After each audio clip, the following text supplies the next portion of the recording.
Alors depuis que je suis revenue, je voulais, absolument, vous remercier parce qu'il y a eu énormément de vraiment beaucoup de bienveillance autour de moi, énormément de beaux messages et avant que je parte, il y a eu beaucoup de négativité, pas sur Instagram mais sur TikTok. Je trouve que les gens ont été vraiment hyper méchants avec moi. D'ailleurs je comprends pas pourquoi parce que c'est tout le temps au sujet de mes enfants. Les gens s'obstinent à vouloir dire que je ne m'occupe pas de mes enfants alors que c'est totalement faux. Puisque Dieu sait et tout le monde sait de mes proches que je m'occupe de mes enfants, que je suis la plupart du temps à 90% avec mes enfants. C'est juste que je ne le montre pas chaque seconde, chaque minute en story ou je m'obstine pas à tout le temps vouloir prouver, montrer ce que je fais avec mes enfants. Et étant donné que Paga, lui, en montre beaucoup plus que moi en vidéo, bah du coup c'est peut-être l'impression que ça donne alors que finalement pas du tout. On s'occupe tous les deux pareil de nos enfants. Mais c'est vrai que Paga est un papa très investi et ça a l'air de surprendre. Je pense surtout que cette, en fait, cette haine, elle vient surtout du fait que Paga est un papa très investi et qu'aujourd'hui, je pense que les gens sont très choqués de voir juste un père qui s'occupe de ses enfants autant que la maman. Et en fait, c'est un gros problème qui a, je pense, à résoudre et que cette mentalité doit changer absolument parce qu'en fait, un papa doit s'occuper euh, et il a le même rôle qu'une mère en fait, même si une mère c'est une maman et évidemment on a porté nos enfants, donc notre place restera, je dirais, la place de la mère, c'est une mère, ça ne se remplace pas. D'ailleurs, un papa non plus, mais je pense que vous m'avez comprise. Mais je pense que les gens aujourd'hui ont une mentalité fermée au sujet des pères, qu'un père il a le droit de sortir plus qu'une maman, que la maman, si elle sort plus que le père, c'est mal vu, si elle en fait moins, c'est mal vu, et c'est toujours à la mère d'en faire plus quoi qu'il arrive, alors qu'en fait, pas du tout. On travaille autant l'un que l'autre, donc en fait, on a absolument tous les deux pour moi, je comprends dans les couples où le papa travaille énormément et qui n'est jamais à la maison parce que bah voilà, il doit ramener l'argent à la maison pour pouvoir remplir le frigo, payer le loyer. Voilà, une vie de famille, ça coûte super cher de nos jours, donc c'est normal que si le papa se dévoue pour sa famille au travail, que la maman puisse ou doit compenser cette voilà la présence de la maman est très importante dans le cas où le papa est au travail parce que bah voilà, les rôles se gèrent un petit peu comme ça. Mais moi, c'est pas ma mentalité de dire obligatoirement le papa travaille, la maman à la maison. Ça peut être la maman au travail et le papa à la maison. Voilà, je pense qu'il faut avoir une ouverture d'esprit à ce sujet-là et surtout, ça dépend de qui a envie de faire quoi et comment le couple a envie de s'arranger pour que tout le monde soit heureux et bien comme ça.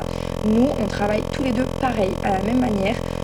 Donc en fait, on se doit d'être tous les deux sur le même piédestal, en fait, c'est tout. Du coup, pour finir, je te remercie pour ton message. Ça me touche vraiment.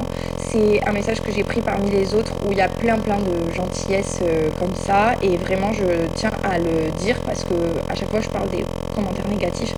Mais il ne faut pas oublier quand même de remercier les personnes positives qui sont là aussi pour rebooster, remonter le moral et nous rappeler qu'en fait, il n'y a pas que des haters, il y a aussi de très bonnes personnes comme toi, comme plein d'autres personnes qui me suivent parce que bah voilà, qui m'apprécient, qui ont envie de continuer de suivre ma famille, mon quotidien, qui sont pas dans le jugement. Du moins, il y a des jugements qui sont faits plein de bienveillance et d'autres pas du tout.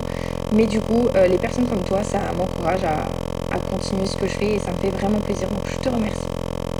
Alors du coup, pour la peur à cheval, je vous avoue, je sais pas trop comment je vais remonter à cheval. Après, je suis pas quelqu'un qui a vraiment peur. Je vous avoue que dans la vie, je suis un peu casse-cou de base.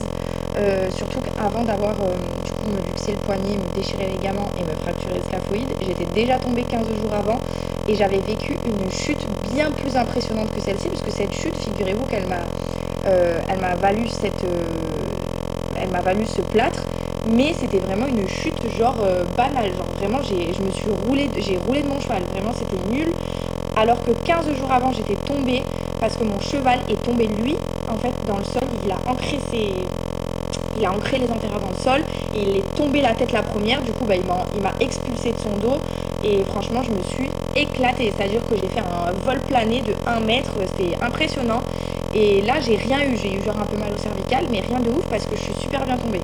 Et là cette et du coup cette chute là vraiment c'est une chute de rien du tout, pour le coup j'aurais pu rien avoir du tout et je suis tellement mal tombée pour le coup que du coup je me suis fait encore plus mal que si j'avais fait une très grosse chute. Donc ça veut rien dire, des fois une petite chute peut valoir des séquelles bien plus graves qu'une grosse chute qui peut nous valoir rien du tout.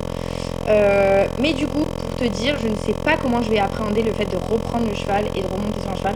Mais vu que de base, je suis pas trop peureuse, je suis un peu casse-cou, j'ai pas trop peur et je suis beaucoup plus soucieuse que quand j'étais jeune. J'ai perdu l'insouciance que j'avais quand j'avais 18 ans, bien sûr. Mais pour l'instant, je ressens pas forcément de peur de remonter à cheval. Au contraire, je ressens énormément d'envie de... Voilà, je suis impatiente, je ressens beaucoup d'impatience de remonter à cheval, mais pas forcément de la peur. Peut-être que j'aurai un peu d'appréhension, mais sans plus, je pense. Dernière question, parce que elle est vraiment énormément revenue, puisque je vous montre souvent mon cheval et je vous en parle pas, parce que j'ai mon compte dédié au cheval, parce que j'ai pas envie de trop vous en parler ici, alors que je pense qu'il y a peut-être des personnes que ça n'intéresse pas le cheval. Du coup, j'ai fait un compte exprès que pour les gens qui aiment ça. Donc je vais vous le mettre. Et si jamais, du coup, je vous explique pour ceux à qui ça intéresse, parce que vous m'avez beaucoup posé la question, Kiss, c'est mon cheval. Je l'ai acheté, donc ça va faire un petit moment maintenant. Je suis propriétaire de Kiss, je l'ai acheté, il est à moi, je m'en occupe comme si c'était mon enfant. Du coup, vous l'avez compris, je le monte pas en ce moment, je le monte plus. Et il est travaillé aux écuries par des professionnels, d'ailleurs avec qui il était sorti en concours, etc. Donc franchement, il est au top du top, il est super bien géré. Et du coup, aujourd'hui, je vais encore le voir.